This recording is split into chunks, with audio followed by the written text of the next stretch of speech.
出多咗好多啲毛啦，咁而家咧甩頭髮嘅程度亦都少咗好多啊！依家咧，我哋即時測試下梳下個頭，睇下甩幾多頭髮先。好啊。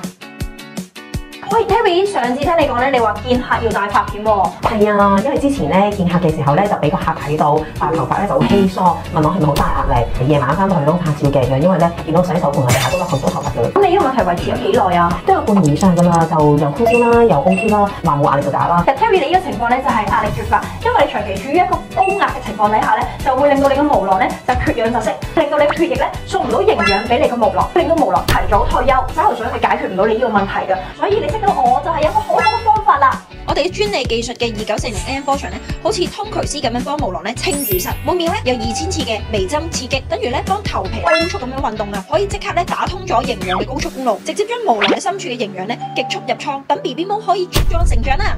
Terry 你做咗幾次？你覺得點啊？我覺得好好啊，因為咧出多咗好多啲毛啦，咁而家咧甩頭髮嘅程度亦都少咗好多啊！依家咧我哋即時測試下梳下個頭，睇下甩幾多頭髮先。好啊。